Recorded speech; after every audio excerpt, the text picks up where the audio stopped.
शांताकारं भुजगशयनं पद्मनाभं सुरेशं विश्वाधारं गगनसदृशं मेघवर्णं शुभांगं लक्ष्मीकान्तं कमलनयनं योगवृधानगम्यं वंदे विष्णु भवभयहरं सर्वलोकैकनाथं। जय श्री हरि विष्णु, जय श्री राधे कृष्ण। आप सभी का हमारे YouTube चैनल पे बहुत बहुत स्वागत है। आइए सुनते हैं मोक्षदा एकादशी व्रत की कथा। आप सभी भक्तों को मोक्षदा एकादशी व्रत की ढेर सारी शुभकामनाएं। आप सभी के जीवन में भगवान विष्णु, माता लक्ष्मी की कृपा से आप सभी को सभी प्रकार के सुख और समृद्धि की प्राप्ति हो। मोक्षदा एकादशी का व्रत जो कि हर वर्ष मार्गशीर्ष यानी कि अग्रहण माह के शुक्ल पक्ष की एकादशी तिथि के दिन मोक्षदा एकादशी का व्रत किया जाता है। मोक्षदा एकादशी के व्रत में इस दिन जो कि भगवान श्री हरि विष्णु, माता लक्ष्मी, एकादशी माता, भगवान श्री कृष्ण और भगवान श्री कृष्ण के दामोदर स्वरूप का पूजन किया जाता है। और मोक्षदा एकादशी के दिन इस दिन जो कि भागवत गीता का भी पूजन किया जाता है। यह सब बड़ा ही पुण्य फलदायक माना गया है। एकादशी का व्रत जो कि हर माह के कृष्ण पक्ष और शुक्ल पक्ष की एकादशी तिथि के दिन एकादशी का व्रत किया जाता है। हर व्रत का अपना अपना विशेष महत्व है। इसी प्रकार से मार्गशीर्ष अग्रहण मास शुक्ल पक्ष की मोक्षदा एकादशी का अपना विशेष महत्व है। जो भी भक्त सच्ची श्रद्धा के साथ मोक्षदा एकादशी का व्रत करते हैं, भगवान का पूजन करते हैं, कथा श्रवण करते हैं, व्रत में नियमों का पालन करते हैं, तो इस व्रत के प्रभाव से मनुष्य का ही नहीं अपितु उनके पितरों का भी यह भला करता है। अपने किसी सगे, सहोदर, मित्र, बंधु को भी इसका व्रत करके उपवास का फल यदि अर्पण किया जाए तो उनके भी सभी प्रकार के पाप व क्लेशों का नाश हो जाता है। तो आइए सुनते हैं मोक्षदा एकादशी व्रत की कथा। अगर आप मोक्षदा एकादशी व्रत कथा के लिए अन्नदान, वस्त्रदान आदि के लिए ब्राह्मण दक्षिणा देना चाहते हो तो आप अपने श्रद्धा और सामर्थ्य के अनुसार हमें डिस्क्रिप्शन में जाकर के वहां से गूगल पे, फोन पे या अकाउंट नंबर के माध्यम से आप अपने श्रद्धा और सामर्थ्य के अनुसार हमें ब्राह्मण दक्षिणा प्रदान कर सकते हैं। तो आइए सुनते हैं मोक्षदा एकादशी व्रत की कथा। तो बोलिए प्रेम से भगवान श्री हरि विष्णु की जय, माता लक्ष्मी की जय, एकादशी माता की जय, दामोदर भगवान की जय, भगवान श्री कृष्ण की जय, सर्वदेवी देवता की जय। बहुत समय पहले की बात है कि एक बार महाराज युधिष्ठिर ने भगवान श्री कृष्ण से कहा कि हे जनार्दन, आपको नमस्कार है। हे देवेश, मनुष्यों के कल्याण के लिए मार्गशीर्ष शुक्ल एकादशी का नाम एवं महात्म्य वर्णन कर यह बतलाइए कि उसकी विधि क्या है। उस दिन किस देवता की आराधना करनी चाहिए। महाराज युधिष्ठिर के ऐसे वचन को सुनकर भगवान श्री कृष्ण जी कहने लगे कि हे पांडु नंदन, तुम धन्य हो जो इस प्रकार लोकोपकारी प्रश्न तुमने किया है। अच्छा, तुम सावधान होकर सुनो। यह एकादशी जो कि मनुष्यों के अनेक पापों को नष्ट करने वाली है, इसका नाम मोक्षदा है। इसमें जो कि गंध, पुष्प, धूप, दीप, नैवेद्य, नृत्य, गीत, षोडशोपचार पूर्वक सब भक्ति दामोदर की पूजा करनी चाहिए। इस विषय में एक अनुपम पौराणिक इतिहास में तुम्हें सुनाता हूँ, जिसके सुनने मात्र से वाजपेयी यज्ञ का पुण्य फल प्राप्त होता है। नरक में गए हुए माता पिता एवं अन्य परिवार वाले भी अवश्य ही स्वर्गलोक को प्राप्त होते हैं। अस्तु, आप इस कथा को सावधान पूर्वक सुनिए। हे राजन, पवित्र गोकुलपुरी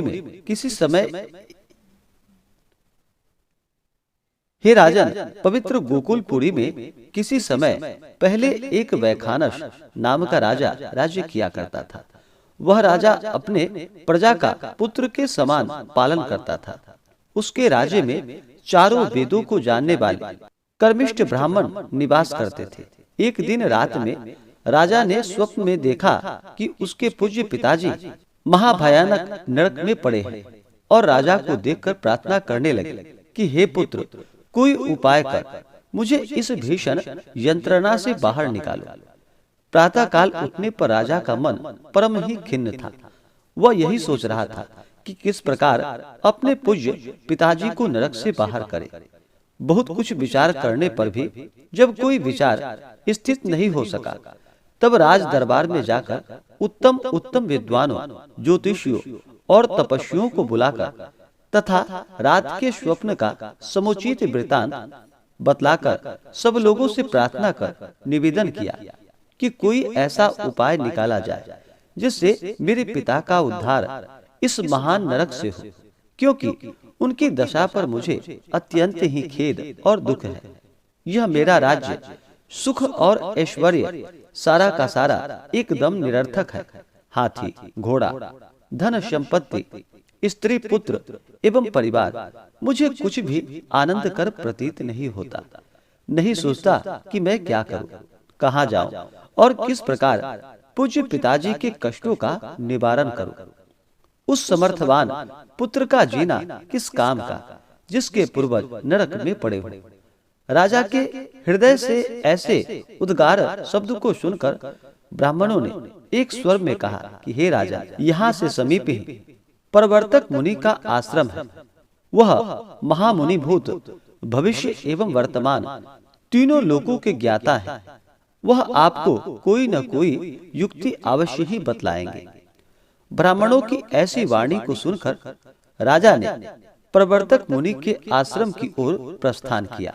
वह आश्रम कैसा था? वहां पर अनेक शांत चित्त योगी, ऋषि, मुनि और तपस्वी अपने अपने धार्मिक कार्यों में संलग्न थे। वह स्थान चतुर्वेद ज्ञाता वेदज्ञों से परिपूर्ण था। ऐसे ऐसे महात्माओं से घिरे हुए प्रवर्तक मुनि अत्यंत तेजोमय, दूसरे ब्रह्मा के समान दिखलाई पड़ते थे। राजा ने मुनि को साष्टांग नमस्कार किया। मुनि ने आशीर्वाद देकर उनके परिवार और राज्य के उनसे कुशल समाचार पूछा। राजा ने कहा कि हे भगवान, आपकी कृपा से परिवार एवं राज्य सभी कुशल पूर्वक है। राज्य में किसी प्रकार की बाधा एवं विघ्न नहीं है, तथापि कुछ मानसिक कष्ट इस समय अवश्य ही कष्ट मुझे दे रहे हैं।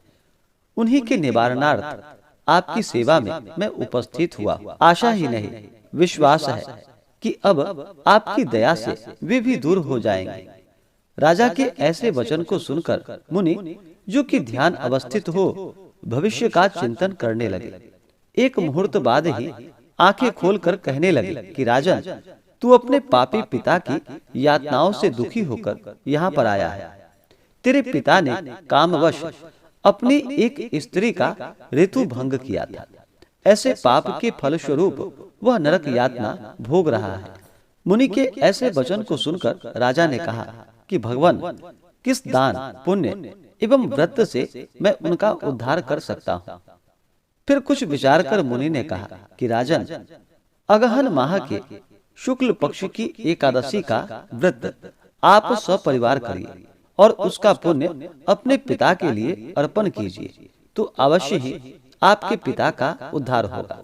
राजा ने मुनि के आश्रम से आकर उनकी आज्ञा के अनुसार सपरिवार एकादशी का व्रत कर उनका पुण्य अपने पिता को अर्पण कर दिया। फलस्वरूप उसके पिता को नरक से निकाल एक दिव्य विमान में बैठाकर स्वर्ग भेजा गया और जाते हुए आकाश मार्ग से अपने पुत्र को धन्यवाद देते हुए और कल्याण होने का आशीर्वाद देते गए। इस प्रकार से फिर भगवान श्री कृष्ण ने कहा कि हे राजन, इस मोक्षदा एकादशी का व्रत करने वाले के समस्त पाप नष्ट हो जाते हैं और वह मोक्ष को पाता है। इससे बढ़कर मोक्ष देने वाला कोई दूसरा व्रत नहीं है। इस व्रत के करने वाले को क्या फल मिलता है, इसे मैं भी नहीं जानता। हाँ, इस कथा के मात्र सुनने एवं सुनाने से वाजपेयी यज्ञ का फल प्राप्त होता है। स्वर्ग एवं मोक्ष को देने वाला यह एकादशी व्रत, जो कि चिंतामणि के स्वरूप है। इस प्रकार से मार्गशीर्ष मास शुक्ल पक्ष मोक्षदा एकादशी की कथा पूर्ण हुई। तो बोलिए प्रेम से भगवान श्री कृष्ण की जय। भगवान विष्णु की जय, माता लक्ष्मी की जय, एकादशी माता की जय, सर्वदेवी देवता की जय। जो भी जातक एकादशी का व्रत करते हैं उन्हें एकादशी व्रत के लिए जो कि 10वीं के दिन से ही व्रत के नियम का पालन करना चाहिए। 10वीं तिथि के दिन जो कि सूर्यास्त होने से पहले भोजन ग्रहण करना चाहिए और उस दिन जो कि शुद्ध और सात्विक आहार ही ग्रहण करनी चाहिए। रात्रि में ब्रह्मचर्य का पालन करते हुए भगवान नाम का स्मरण करते हुए सोना चाहिए और एकादशी तिथि के दिन सुबह उठ करके नित्य क्रियाओं से निवृत्त हो करके गंगा नदी में या घर के नहाने के पानी में थोड़ा सा गंगा जल मिला करके स्नान करना चाहिए, शुद्ध वस्त्र धारण करना चाहिए और फिर व्रत का संकल्प लेते हुए भगवान से प्रार्थना करनी चाहिए कि हे भगवान विष्णु, हे माता लक्ष्मी, हे दामोदर भगवान, आज मैं मोक्षदा एकादशी का व्रत करने जा रहा हूँ या करने जा रही हूँ। इस प्रकार से भगवान से प्रार्थना करें।